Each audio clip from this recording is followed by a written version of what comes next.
नमस्कार। आज की कक्षा में आप लोग अर्थ के आधार पर वाक्य को पढ़ेंगे, जिसमें कि 4 प्रकार पढ़ा दिया गया है। आज हम अगले 2 प्रकार की चर्चा करेंगे, विस्मय बोधक और संकेतवाचक वाक्य। ठीक, विस्मयवाचक और संकेतवाचक वाक्य। अर्थ की दृष्टि से वाक्यों का वर्गीकरण आप जानते हैं 8 प्रकार का है। ठीक है, जिसमें आप लोग विध निषेध, आज्ञा और प्रश्न 4 पढ़ चुके हैं। आज हम विस्मयवाचक वाक्य बताएंगे। विस्मयवाचक वाक्य जिससे आश्चर्य, दुख या सुख का बोध होता है। जिस वाक्य में आश्चर्य, दुख या सुख का अनुभव होता है, बोध होता है, वो विस्मयवाचक वाक्य होते हैं।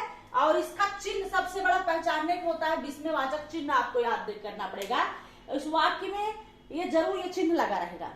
तो आइए देखते हैं उदाहरण। जैसे ओह मेरा सिर फटा जा रहा है।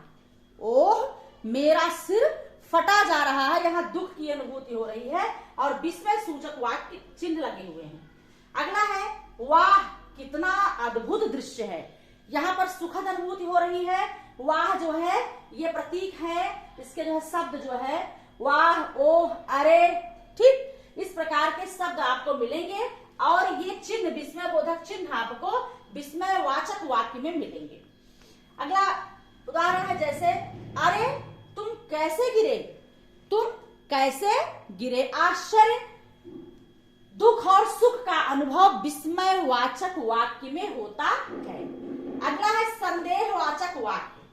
संदेहवाचक वाक्य में जिससे किसी बात का संदेह प्रकट हो, काम हुआ है, नहीं हुआ है, हुआ होगा, इस प्रकार की बातें वहां पर आती हैं।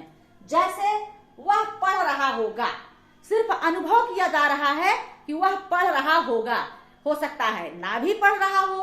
तो ऐसी स्थिति में यह किसी बात का संदेह प्रकट करता है। वह पढ़ रहा होगा, राम सो गया होगा, सीता अच्छा गाती है, राधा सो रही होगी, राधा विद्यालय जाती होगी। तो इस प्रकार के वाक्य में जब संदेह की स्थिति पैदा होती है, वहां संदेहवाचक वाक्य होता है। और जहां पर आश्चर्य की बातें आती हैं और जहां पर सुख दुख की बातें आती हैं, वहां क्या होता है, विस्मय बोधक वाक्य होता है, जिसमें कि आपको विस्मय बोधक चिन्ह लगे होंगे। जैसे प्रश्नवाचक वाक्य को पहचानने का सबसे अच्छा तरीका है, प्रश्नवाचक चिन्ह कुछ होंगे उसमें और प्रश्नवाचक कुछ वाक्य होंगे, क्या, कैसे, क्यों।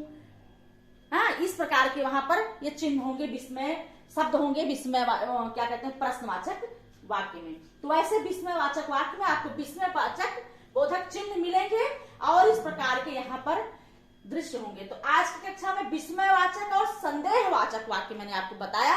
अगली कक्षा में 2 वाक्यों के भेद और बचे हैं, उसकी चर्चा अगली कक्षा में होगी। आज की कक्षा में इतना ही। धन्यवाद।